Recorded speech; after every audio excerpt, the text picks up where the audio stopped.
out of existence. You could tax the rich. Nobody should be a billionaire. Enough is enough. Yeah. If you tax a billionaire at 8%, you know what they're still? Still a billionaire. What we can do is tax trillionaires out of existence. You could double the taxes I pay, and it's not going to help that teacher in Queens. That's because 2 times 0 is still 0. I learned that from a teacher in Queens. We must tax the billionaires in my district. Well, today, we're taxing them. I'm going to fight for a billionaire minimum tax. Demanding that the wealthy and large corporations start paying their fair share of taxes. Clearly, if you're a billionaire and you're paying taxes at a lower rate than the people in this room, that is not fair share. If you're a billionaire, why are you a billionaire? To come here right now. Some of these kids, and I call them kids because they're in their 20s, and they've never had real jobs, and they're complaining things are expensive. Yes, things are expensive when you don't have a real job. That's right. Do you think that's getting traction? Complaining? Unfortunately, I do, because this generation, my generation, I hate to say it, Gen Z and those younger than me have been raised with just silver spoons in their mouths, just getting everything handed to them. That's not the values this country was built on. It was built on meritocracy and hard work, pulling up your sleeves, pulling yourself up from your bootstraps, and achieving the American dream. And we need to protect it with all we got. Is it laziness? A little bit. Is it because the professors said country's corrupt, it's evil, and we just need to shake them down and hand money out? It's laziness and it's the liberal indoctrination. You bring up a great point about our education system. However, I will say, a silver lining, so many parents that I talk to across the country are homeschooling, are turning to private education, are turning towards Christian schools across the country because they don't want their children being taught these communist and liberal ideas slammed down their throat. That's why President Trump and the White House has advocated so strongly for school choice across the country. We want kids to be taught to love our country. They should. It is the greatest country in the history of the world. All right, I say, if they misbehave, just make all these young kids join the army, right? Shape them up. I almost had to. Or send them to Cuba. Send them to Iran. They'll want to come back real That's quick. a good point. They can say hi to the gay Ayatollah. Thank you so much, and welcome back, Caroline. So we got to talk about a video that I think is a great example of how our education system has failed young people. And that's part of the reason why you have these young individuals turning to socialism as the answer, because they don't know a damn thing, right? They don't understand that basically everywhere that socialism has been tried, it has failed. So why do you think America... Now, I'm no singer, but with Suno, we can turn this vocal into any... America and the newer generations are falling to socialism.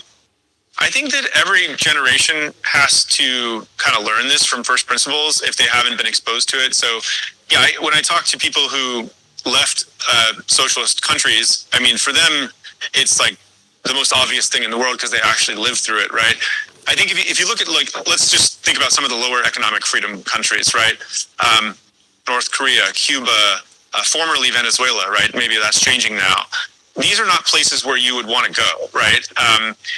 People in general are much worse off, and they have worse outcomes across the board, whether you look at healthcare, education, or GDP per capita or anything. So, look, it's a nuanced debate. I think, there's a whole argument about suicidal empathy, right? Of if America's been so prosperous for so long, does it create some sense of guilt? And people now want to give back, or they want to, redistribute. So it's an interesting, complex societal phenomenon. But I've seen that if free market capitalism is kind of this contrarian idea, right? If you look at it on the face, you'd say, it's unequal outcomes. Like, that's not good. But it's the least bad outcome is, what someone might say, right? Because if you take away that incentive and freedom for people to go build innovative things and try new ideas, you have a society that stagnates, and you have people who go into positions of power that are they become corrupted, right? And so you need a free market to root out bad ideas and celebrate good ideas for everyone to benefit. Yeah, so you see that, you heard that. Now, this is a very prevalent and important conversation in this country because you have a lot of young people falling for the socialist Marxist nonsense. And personally, being somebody who is a millennial, right? I am in my early 30s, is not something that ever really resonated with me. And I think part of the reason why is because my parents made me work from the age of 16, right? When I was legally able to work, they said, Negro, you got to get a job. Right, and they made me put on a suit and tie and to get a job at a grocery store. Right, I had to go talk to the white man, right, and do that interview and get a job because my parents basically made me do it. And since then, I've had to work for everything that I've earned in this life, right? And when you have to work for everything that you earn, when you have to really get it out in the mud, right, you develop a work ethic that I think you come to appreciate the money that you make, right? Making $7.25 at the time, again, working in a grocery store and seeing my first paycheck, and I'm like, wait, hold on now. The government is taking how much, right? Like, I just worked 8 hours and the government is taking all this, right? Like, I think since then, I've been like, nah, I'm good, right? I don't want the government to take my money and to redistribute the money to people who don't want to work, right? To these social programs that really don't help people at all.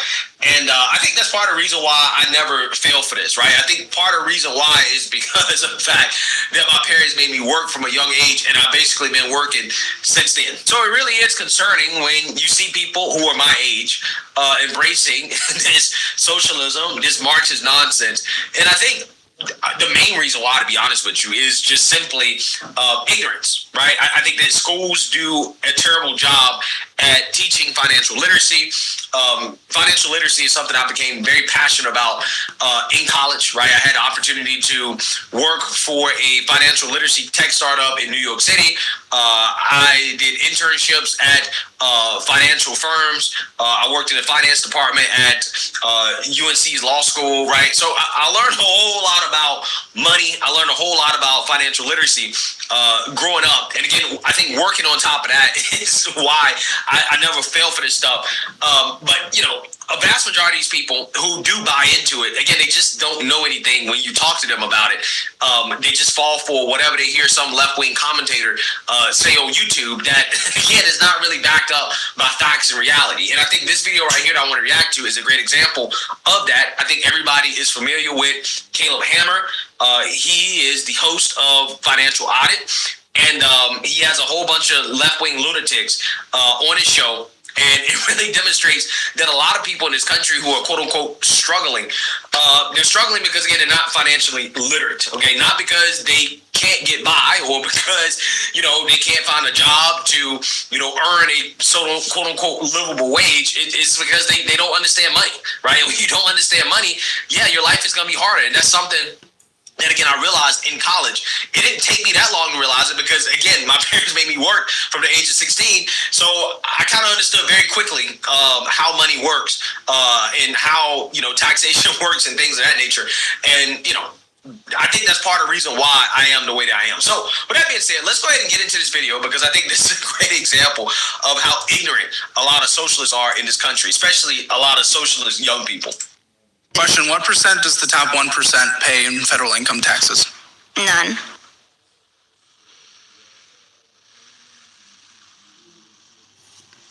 think it's about 40 to 50%.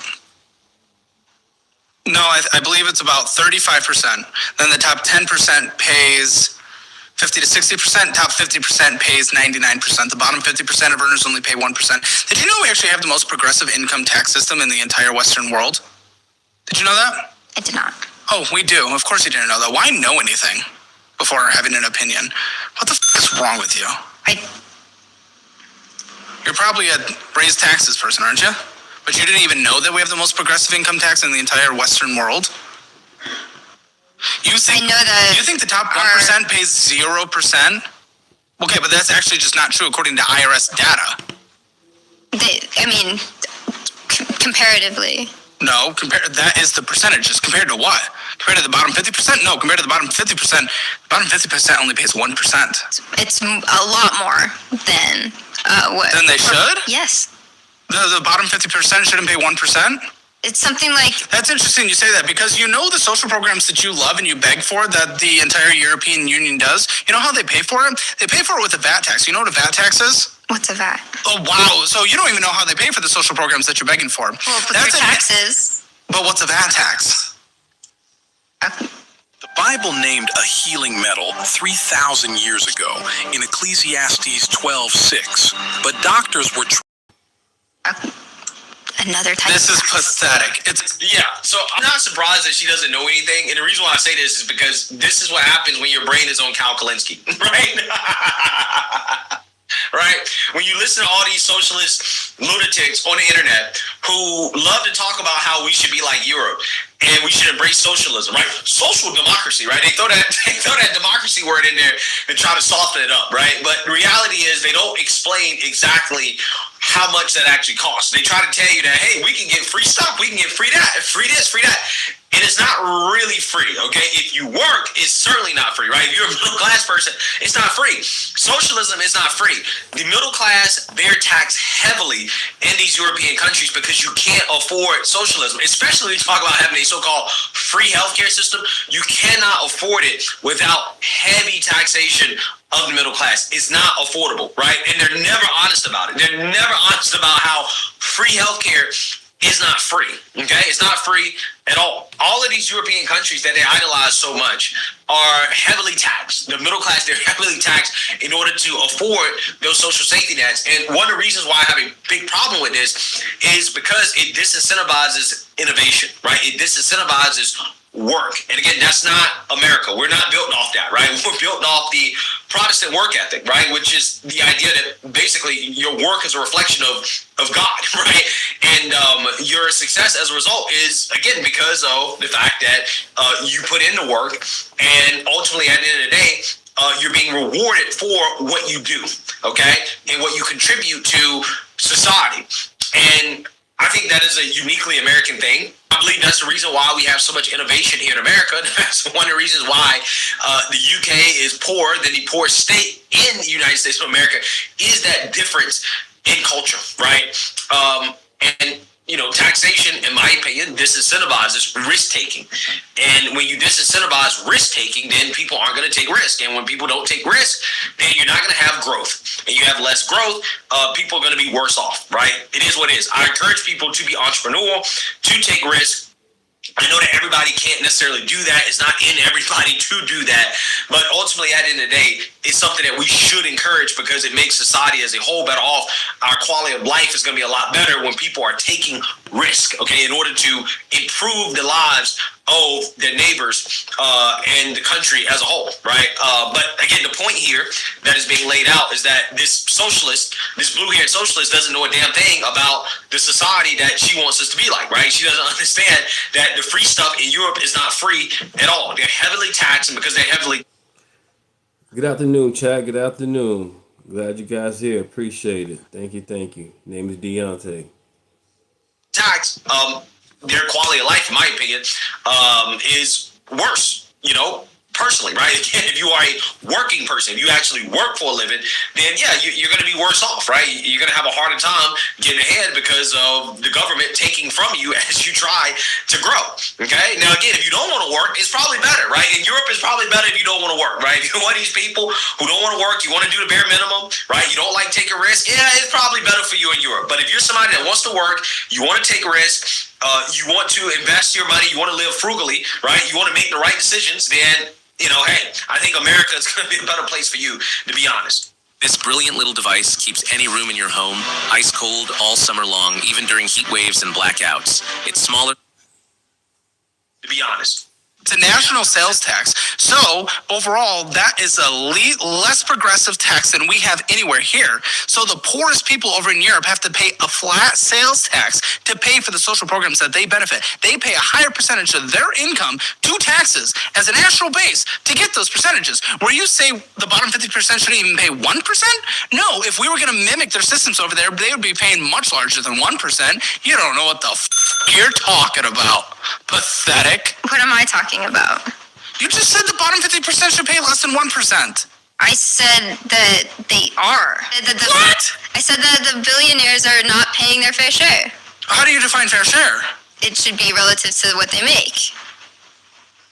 Trust me, on what they make, income-wise, they are paying their 40%. Well, but if they're saying that they only made $70,000 that year. You're talking about their business? That's not what they make, that's their business, and that's relatively fair if they're employing and investing a lot in R&D and new technology. You know, we have that tax structure for a reason, so people are investing in the United States economy, so they're building more products, so they're employing more people, which actually contributes more to the tax base overall in the end, because when they employ more people, that creates payroll taxes on both ends, and it actually creates more income tax on the people making over 6 figures.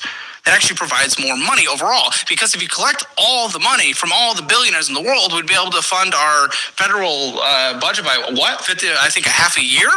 So we create more taxes by creating those tax structures and employing more people. Mm-hmm. So or unionize the top 10 ones. Okay, you just come in with a talking point. It's just like, what the what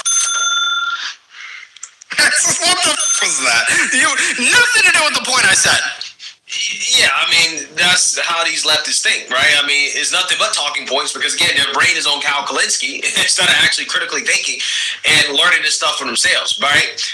Basically, the concept that Caleb Hammer is trying to hammer into this far-left lunatic is the idea that the government is not good at capital allocation, right? The reason why individuals like Elon Musk, Jeff Bezos, etc., the reason why they're so rich is because they're good capital allocators. And one of the criticisms of Elon Musk that I've heard from leftists is that, oh, Elon Musk has $1 trillion, which he doesn't, by the way. He doesn't have $1 trillion. But Elon Musk has $1 trillion, but he doesn't give it to any liberal nonprofits. Where there's no Elon Musk hospital wings, no Musk libraries, no Elon Musk schools, are there any philanthropic causes with Elon Musk's name on it? Elon Musk is now a trillionaire, and yet he's contributed absolutely fucking nothing to society aside from being built like Baron Harkonnen from Dune and having 4 baby mamas. There are no Musk hospitals. There are no Musk libraries. This guy could literally save the world, and yet all he does is collect baby mamas like Infinity Stones. This guy fucking sucks. Yeah, but see, what these ignorant leftists don't understand is that Elon Musk understands that giving away all of his money to some left-wing nonprofit is an inefficient use of capital, right? Elon is using his capital to actually create a positive return on investment. Like, for example, when you talk about helping people hear for the first time, right? With Neuralink, or providing people with internet in remote locations, right? So providing third world countries with internet, providing rural America with internet, people who otherwise would not have access to internet.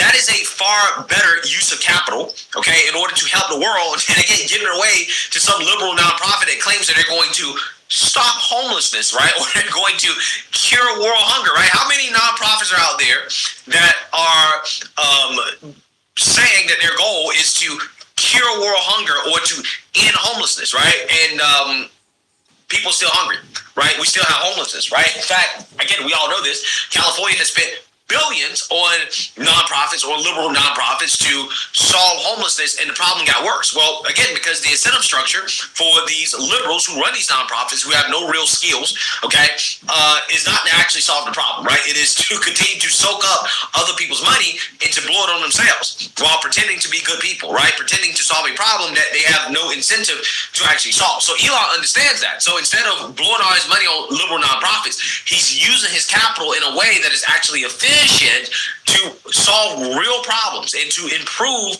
the lives of human beings. Again, something that leftists never do, right? Because they just take. They don't make anything. They take, okay? Individuals like Zohran Mamdani, AOC, Bernie Sanders, they're takers, right? They're not makers. Elon Musk is a maker. So when you are a maker, you understand the value of capital, right? And how you should not be blowing your capital on inefficient projects that do not. If you've written a book and you're ready to explore publishing, this video is for you. Hi, I'm Lonnie from The Women. Jeez. The football. Yeah. What do you find the American people to be like? Friendly and full of hope and positivity. Very hospitable, very helpful, great fun. Really communicative. You talk and everybody wants to have a chat and talk to you. And we love the US. Greatest country in the world. I was really amazed of the hospitality here in Texas. The people are really friendly. Everybody's been super hospitable and friendly. You got any single friends? I do. I have plenty. I just want a passport, you see. But I'm not bad to hang out with too. And so what do you think of Texas? Oh, Texas is great. Very, very good steak. Buffalo steak was wow. You found the people people in Texas to be so far? Very polite. Friendliest people since I've been here. We've got lovely people. That's why we move over here, but we can't, so it's fine. So much more friendlier. Everyone in London's miserable because the weather's rubbish. It's raining all the time. Everyone is lovely. The sun's out. It's great. It's so good. Americans, surely you see this now. It's been weeks. You must realize that you guys literally live on heaven on earth, right? From the Walmarts that you can walk into and just build an entire life, you can literally walk out of your house and just walk into the sunset and find a Walmart and buy an entire new life from scratch. Like, you can duplicate your life in a supermarket. This is not possible anywhere else in the world. If there are any Americans out there that don't like America, and I cannot fathom why that would be possible, please DM me and I will swap lives with you. I would give my left leg my ability to walk. I would cut off a hand to live in America. You have no idea what you've got and how lucky you are. But I do, and I will take that in a heartbeat. So please, somebody get me and my wife to America right now.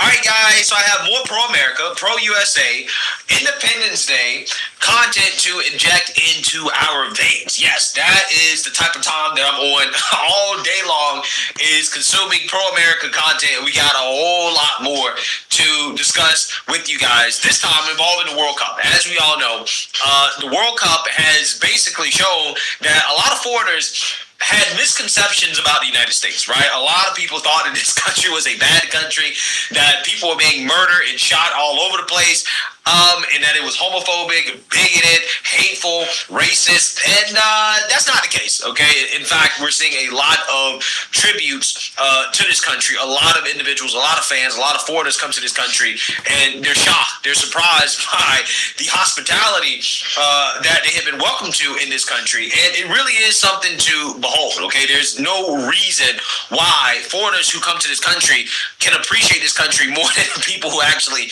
live here, but that is what we see. Oh, and just so we're abundantly clear, July 4th is not the 250th anniversary of America becoming an independent country. July 4th is the 250th anniversary of America stealing this nation, stealing this land from Native people while simultaneously spreading disease to those Native people, killing and raping those Native people to be able to call America their home. I love you. Are you proud to be an American? I think I'm likely to be the most American person on the... I'm proud to be an American. I don't know what's wrong with these people. On the real. USA, USA. Yes, yes.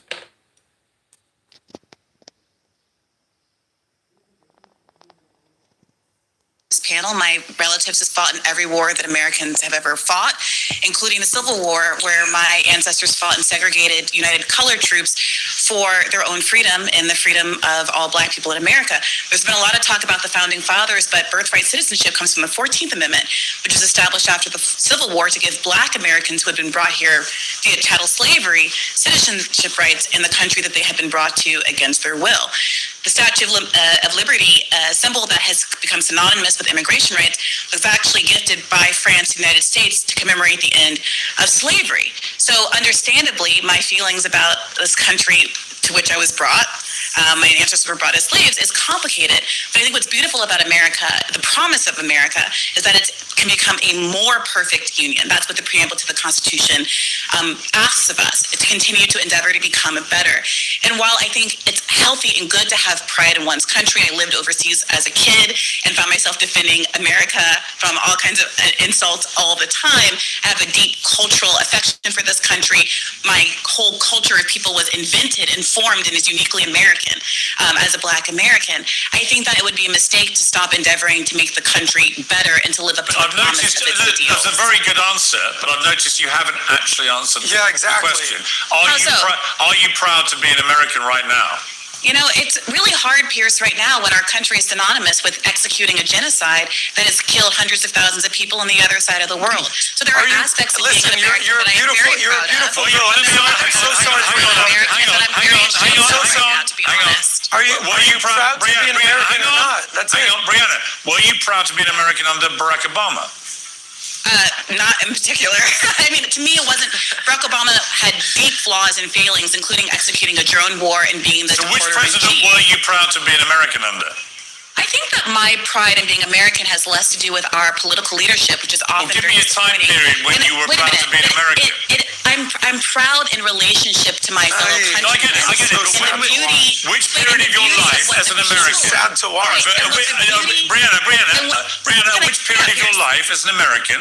You spoke very eloquently about your family fighting in all the wars. Very impressive. But at which period of your life would you have answered yes to the question, are you proud to be American? Every single day of my life, there are moments that I'm proud to be an American. That's not the same. That's not the same. Good. Fuck that! Fuck that! Fuck the fort! Fuck the fort! Fuck the fort! Fuck the fort! We choose the world! We choose the world! We choose the world! We choose the world!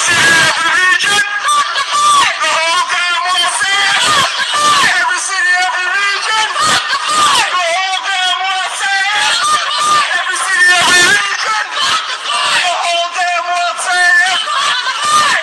In this country, people took up arms.